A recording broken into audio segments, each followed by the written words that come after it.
Tamil menu சேனலுக்கு உங்கள் அனைவரையும் அன்போடு வரவேற்கிறேன்.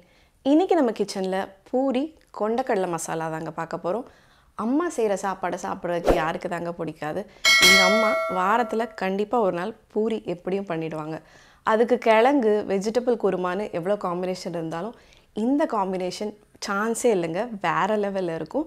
எனக்கு ரொம்ப பிடிச்ச காம்பினேஷன். அது போக கொண்டக்கடலை ரொம்பவே நியூட்ரிஷியஸ் ஆனது, நல்ல பிரேக்ஃபாஸ்ட் ரெசிபிக்கு ஃபில்லிங்காக இருக்கும். ஸோ இந்த நியூட்ரிஷியஸான ஃபில்லிங்கான கொண்டக்கடலை பூரி காம்பினேஷன் எப்படி பண்ணலான்னு பார்க்கலாம் வாங்க.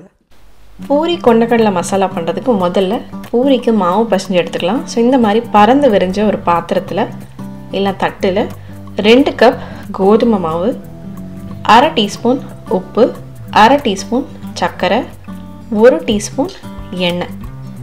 ஸோ நான் பூரிக்காக இருக்கட்டும் சப்பாத்தி மாவுக்காக இருக்கட்டும் உப்பு, சர்க்கரை, எண்ணெய் இது எல்லாத்தையுமே சேர்த்து நல்லா கலந்து விட்டுக்கோங்க. அதுக்கப்புறமா கொஞ்சம் கொஞ்சமாக தண்ணி சேர்த்து நல்லா டைட்டாக பிசைஞ்சு எடுத்துக்கோங்க. சப்பாத்தி மாவு அளவுக்கு ரொம்ப சாஃப்டாக நிறைய தண்ணி ஊற்றி பூரிக்கு மாவு பிசையக்கூடாது. ஸோ கிட்டத்தட்ட 1 கப் தண்ணி சேர்த்து இந்த மாதிரி டைட்டாக ஃபஸ்ட்டு கிடைக்கும். அதுக்கப்புறம் உங்கள் கைகளை வச்சு கொஞ்சம் நல்லா மசாஜ் பண்ணி நல்லா பிசைஞ்சு விட நல்ல ஒரு சாஃப்டாக நல்ல ஒரு லூஸாக இந்த மாதிரி கிடைக்குங்க. ஸோ கொஞ்சமாக எண்ணெய் எடுத்துகிட்டு கையில் அதில் நல்லா மேலே எல்லா பக்கமும் அப்ளை பண்ணிவிட்டு ஸோ தட் அந்த மாவு காஞ்சி போடாமல் இருக்கிறதுக்காக கொஞ்சம் எண்ணெய் அப்ளை பண்ணி அதை ஊற வச்சிடலாம் கொஞ்சம் நேரம். அது மேலே ஒரு துணி போட்டு மூடி வச்சிடலாம். ஸோ இப்போ இந்த கொண்டக்கடலை 1 கப் கருப்பு கொண்டக்கடலை, 1 கப் வெள்ளை கொண்டக்கடலை எடுத்துருக்கிறேன். நைட்டு 8 மணிக்கு ஊற வச்சாச்சு. 2-3 தண்ணியில் வாஷ் பண்ணி எடுத்துட்டு தேவையான அளவு தண்ணி விட்டு கிட்டத்தட்ட 12 மணி நேரம் ஊற வச்சு எடுத்து வச்சுருக்கிறேன் கொண்டக்கடலையை. ஸோ இந்த கொண்டக்கடலை மசாலா செய்கிறதுக்கு ஒரு மிக்சர் ஜாரில் ஒரு 5-6 சின்ன வெங்காயம், ஒரு பெரிய தக்காளியை நல்லா விழுதாக அரைச்சி எடுத்துக்கலாம். ஸோ இந்த அளவுக்கு ஃபைனாக அரைச்சி எடுத்துக்கோங்க. ஸோ அதே மிக்சர் ஜாரில் ஒரு 3 டேபிள் ஸ்பூன் தேங்காய், ரொம்ப அளவாக தேங்காய், ஒரு 10 முந்திரி பருப்பு, 1/4 டீஸ்பூன் கசகசா, கொஞ்சமாக அளவாக தண்ணி விட்டு நல்லா மையாக அரைச்சி எடுத்துக்கோங்க. இந்த தேங்காய் விழுத இந்த அளவுக்கு நல்லா ஃபைனாக அரைச்சி எடுத்துக்கோங்க. இன்றைக்கி நம்ம கொண்டக்கடலை மசாலாவை குக்கரில் தாங்க வைக்க போகிறோம். ஸோ குக்கர் நல்லா சூடானதும் 2 டேபிள் ஸ்பூன் எண்ணெய் சேர்த்துக்கோங்க. அது கூட 1 டீஸ்பூன் வெண்ணெய் சேர்த்துக்கிறேன். 1 டீஸ்பூன் சீரகம் நல்லா பொரிஞ்சதும் ஒரே ஒரு சின்ன துண்டு பட்டை, 2 ஏலக்காய், 3 கிராம்பு, அது கூட பொடியாக நறுக்கி வச்சுருக்கிற ஒரு பெரிய வெங்காயம் எல்லாத்தையும் சேர்த்துட்டு நல்லா கலந்து விட்டுக்கலாம். ஸோ வெங்காயம் நல்லா வதங்கணுங்க. ஒரு 2-3 நிமிஷம் வதங்கின பின்ன கொஞ்சமாக கருவேப்பிலை, 2 பச்சை மிளகாய் சேர்த்து அதையும் நல்லா வதக்கிடலாம். ஸோ 1 டேபிள் ஸ்பூன் இஞ்சி பூண்டு விழுது சேர்த்துக்கிறேன். பூண்டு இஞ்சியை விட கொஞ்சம் கூடுதலாக இருக்க மாதிரி பார்த்துக்கோங்க. இப்படி இடித்து சேர்த்திங்கன்னா இன்னுமே ரொம்ப ஃப்ளேவர்ஃபுல்லாக ரொம்ப மணமாக இருக்கும். ஸோ இஞ்சி பூண்டோட பச்சை வாசனை நல்லா போனதுக்கப்புறம் ஒரு தக்காளியை பொடியாக நறுக்கி அதையும் சேர்த்துக்கலாம். நல்லா வதக்கி விட்டுக்கோங்க. 1/2 டீஸ்பூன் உப்பு, 1/2 டீஸ்பூன் மஞ்சள் சேர்த்துட்டு நல்லா வதக்கி விட்டுக்கோங்க. உப்பு மஞ்சள் சேர்க்கும் போது சீக்கிரமாக தக்காளி வதங்கிடும். ஸோ தக்காளி இந்த அளவுக்கு நல்லா சாஃப்டாக குழஞ்சி வதங்கிடுச்சுங்க. இப்போ இதில் நம்ம அரைச்சி எடுத்து வச்சுருந்த சின்ன வெங்காயம் தக்காளி விழுத சேர்த்துக்கலாம். ஸோ இதில் நல்லா இந்த பச்சை வாசனெலாம் போய் இந்த இருக்கிற தண்ணியெல்லாம் கம்ப்ளீட்டாக சுண்டி போகணும். அது வரைக்கும் நல்லா வதக்கி எடுத்துக்கோங்க. ஸோ வெங்காயம் தக்காளியில் இருக்கிற தண்ணியெல்லாம் நல்லா வத்திடுச்சு.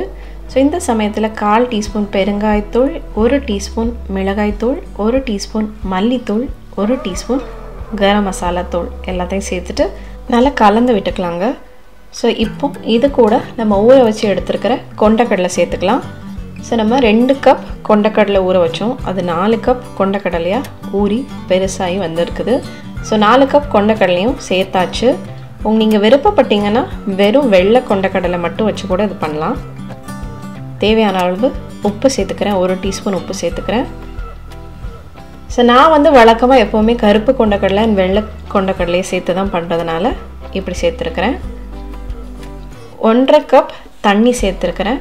கொஞ்சம் கம்மியாக இருந்த மாதிரி இருந்தது. ஸோ மொத்தமாக 2 கப் தண்ணி சேர்த்துட்டு ஒரே ஒரு உருளைக்கிழங்க தோல் நீக்கிட்டு அதையும் சேர்த்துட்டு முங்குற மாதிரி பண்ணிவிட்டு இது கொதி வந்த உடனே நம்ம விசில் போட்டுற வேண்டியதான். ஸோ விசில் போட்டுட்டு மிதமான ஃப்ளேமில் ஒரு 5 விசில் விட்டுடலாம். ஸோ கொண்டக்கடலை மசாலா ரெடியான சமயத்தில் நம்ம பூரியை தேய்ச்சிடலாம். லைட்டாக கையில் எண்ணெய் அப்ளை பண்ணிவிட்டு பாருங்கள் எவ்வளோ சாஃப்ட் ஆகிடுச்சின்னு பாருங்கள் நம்ம பூரி மாவு.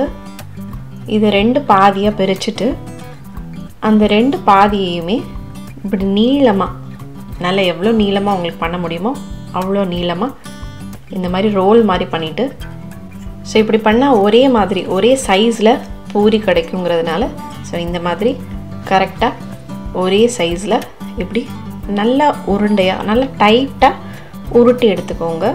கொஞ்சம் வெடிப்புகளெல்லாம் இல்லாமல் நல்லா டைட்டாக உருட்டி எடுத்துக்கோங்க. ஸோ கைகளுக்கு நடுவில் வச்சு கொஞ்சம் ப்ரெஷர் கொடுத்து அப்படி உருட்டிங்கன்னா நல்ல உங்களுக்கு நல்ல ஷேப்பாக கிடைக்கும், அந்த விரிசல் இல்லாமல் கிடைக்கும். ஸோ கிட்டத்தட்ட 2 கப் மாவில் 12 பூரி ரவுண்டு கிடச்சிருக்குங்க. ஸோ இப்போ இதை உருட்டி எடுத்துடலாம். ஸோ பூரி கட்டையில் கொஞ்சமாக அதுலேயுமே எண்ணெய் தேய்ச்சிக்கோங்க. ஸோ கட்டையில் அந்த உருட்டுற அந்த ரோலிங் பின்னில் எல்லாத்துலேயுமே எண்ணெய் அப்ளை பண்ணிக்கோங்க. ஏன்னா நீங்கள் மாவு அப்ளை பண்ணிங்கன்னா அது அங்கங்கே மாவாக இருக்கும். ஸோ எண்ணெயில் போட்டு பொரிச்சு எடுக்கும்போது அந்த மாவு வந்து கீழே எண்ணெயில் போய் செட்டில் ஆகும். ஸோ அதை தவிர்க்கிறதுக்காக தான் லைட்டாக எண்ணெய் அப்ளை பண்ணிக்கோங்கன்னு சொன்னேன்.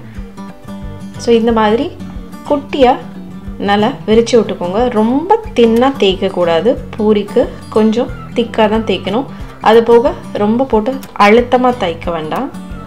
ஸோ நல்லா திக்னஸ் கொஞ்சம் இருக்கணும், அப்போனா தான் பூரி நல்லா உங்களுக்கு உப்பி வரும். ஸோ பூரி போடும்போது பூரிக்கு மாவு தேய்க்கும் போது நிறையா தண்ணி சேர்க்கக்கூடாது பூரிக்கு பிசைகிற மாவில். அதுக்கப்புறமா ரொம்ப தின்னாக தேய்க்கக்கூடாது, ஓரளவுக்கு திக்காக இருக்கணும் பூரி. அதுக்கு அடுத்ததில் ஒரு டிப் என்னென்னா, நல்லா சுட சுட இருக்கிற எண்ணெயில் போட்டு எடுக்கணும். நல்லா சூடானதுக்கப்புறம் தான் நீங்கள் அந்த எண்ணெயில் போட்டு எடுக்கணும். ஸோ இப்போ நம்ம கொண்டக்கடலை 5 விசில் வந்துடுச்சுங்க. அதுக்கப்புறம் ஓப்பன் பண்ணிவிட்டு இந்த மாதிரி ஒரு மேஷர் எடுத்துகிட்டு அந்த போட்டிருந்தோம்ல அந்த உருளைக்கிழங்கு அதை முதல்ல மேஷ் பண்ணி விட்டுக்கோங்க.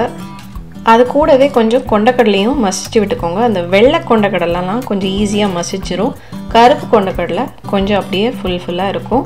ஸோ இந்த அளவுக்கு குழச்சிக்கோங்க. ஸோ இப்போ நம்ம அரைச்சி எடுத்து வச்சுருந்தோம்ல தேங்காய், முந்திரி, கசகசா அந்த விழுதை சேர்த்துக்கலாம். லைட்டாக அந்த மிக்ஸி அலசின தண்ணி கொஞ்சமாக சேர்த்துக்கிறேன். இந்த கொண்டக்கடலை மசாலா ரொம்ப தண்ணியாக இருக்கக்கூடாதுங்க, நல்லா இந்த மாதிரி திக்கான கன்சிஸ்டன்சியில் தான் இருக்கணும். ஸோ தேங்காய், கேஷ்யூ நட்லாம் சேர்த்து ஒரு 10 நிமிஷம் மிதமான தீயில வச்சு கொதிக்க வச்சு எடுத்துக்கோங்க. கேஷ்யூ நட் சேர்த்துருக்கிறதுனால அடி பிடிக்கிறதுக்கு வாய்ப்பு இருக்குது. ஸோ மிதமான தீயில வச்சுக்கோங்க. இந்த சமயத்தில் டேஸ்ட் செக் பண்ணி பார்த்துட்டு உப்பு காரம் அட்ஜஸ்ட் பண்ணிக்கோங்க. ஸோ நான் 1 டீஸ்பூன் உப்பு சேர்த்துருக்கிறேன். ஸோ 10 நிமிஷம் கொதிச்சதுக்கப்புறம் பிரமாதமாக கமன்னு நம்ம கொண்டக்கடலை மசாலா ரெடி ஆயிடுச்சு. கடைசியாக நம்ம தேய்ச்சி வச்சுருக்கிற பூரியை மட்டும் பொரிச்சு எடுத்துக்கலாம். ஸோ இந்த மாதிரி நல்ல பெரிய கடாயை எடுத்துக்கோங்க. அதில் தேவையான அளவு எண்ணெய் விட்டுக்கோங்க. உங்கள் பூரி சைஸை பொறுத்து எண்ணெய் சேர்த்துக்கோங்க. எண்ணெய் நல்லா சூடான பின்ன ஒவ்வொரு பூரியாக இந்த மாதிரி போட்டு எடுத்துக்கோங்க. பூரி எண்ணெயில் போட்ட உடனே அதுவாக தானாக மேலே எழும்பி வரணும். ஸோ இந்த மாதிரி பாருங்கள் எப்படி நம்ம பூரி நல்லா புஷ்ஷுன்னு வந்திருக்குதுன்னு சொல்லிட்டு. ஸோ நீங்கள் கடலை எண்ணெயில் யூஸ் பண்ணலாம் பூரி பொரிக்கிறதுக்கு, ரைஸ் பிரான் ஆயில் யூஸ் பண்ணலாம், ரெண்டுமே நல்லாயிருக்கும். சில பேர் தேங்காய் எண்ணெயில் கூட பூரி பொரிப்பாங்க, நல்லா தான் இருக்கும். ஸோ இப்போ இந்த சமயத்தில் எல்லா பக்கமும் அந்த பூரி எண்ணெயில் படுற மாதிரி திருப்பி திருப்பி விட்டு எடுத்துக்கோங்க.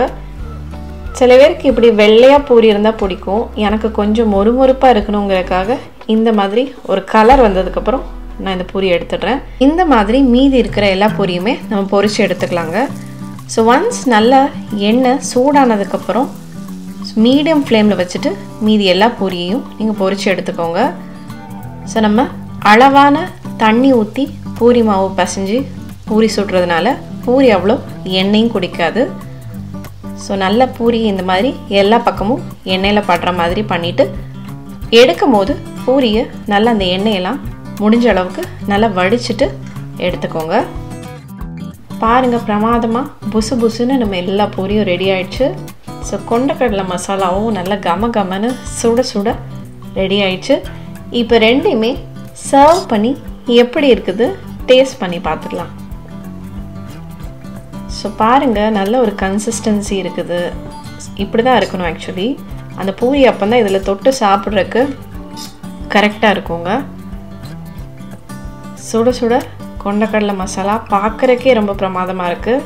வாசமுமே கமன்னு மூக்கு தொலைக்குது. பூரியுமே பாருங்கள் மொறுமொறுப்பாகவும் இருக்கும், அதே சமயத்தில் நல்லா சாஃப்டாகவும் இருக்குது. சுட சுட இந்த கொண்டக்கடலை மசாலாவில் தொட்டு டேஸ்ட் பண்ணிடலாம். அட்டகாசமாக இருக்குதுங்க. பர்ஃபெக்ட் காம்பினேஷன், அடிச்சுக்க வாய்ப்பே இல்லை. கண்டிப்பாக ட்ரை பண்ணி பாருங்கள். ஸோ எல்லோரும் இந்த வீடியோவை ரசித்து பார்த்துருப்பீங்க நம்புகிறேன். ஸோ இந்த மாதிரி வாரம் தமிழ் மெனு சேனல் நாங்கள் வீடியோஸ் போட்டுட்ருக்குறோம். ஏற்கனவே மரவள்ளிக்கிழங்கு புட்டு, இடியாப்பம், கொழுக்கட்டை, அவல் உப்புமான்னு நிறைய பிரேக்ஃபாஸ்ட் வீடியோஸ் போட்டிருக்கிறோங்க. கார்ட்லேயும் டிஸ்கிரிப்ஷன் பாக்ஸில் லிங்க் தரோம், வேணுன்றவங்க கட்டாயம் செக் பண்ணி பாருங்கள். தமிழ் மெனு சேனலை சப்ஸ்கிரைப் பண்ணாதவங்க கட்டாயம் சப்ஸ்கிரைப் பண்ணிக்கோங்க. கூடவே பெல் ஐக்கனை ப்ரெஸ் பண்ணிக்கோங்க. அப்போ தான் நாங்கள் போடுற வீடியோஸ் உடனுக்குடன் உங்களை வந்து சேரும். இந்த வீடியோ பிடிச்சிருந்துன்னா ஒரு லைக் தர மறந்துடாதீங்க. மேலும் மேலும் தரமான வீடியோஸ் போடுறதுக்கு எங்களை உற்சாகப்படுத்தும். இந்த பூரி கொண்டக்கடலை மசாலாவை வீட்டில் இருக்கவங்களுக்கு செஞ்சு கொடுங்க. சாப்பிட்டுட்டு எப்படி இருந்ததுன்னு கமெண்ட் பண்ண மறந்துடாதீங்க. மற்றும் ஒரு ரெசிபியோட அடுத்த வாரம் மீண்டும் சந்திப்போம். நீங்களும் சமைக்கலாம்.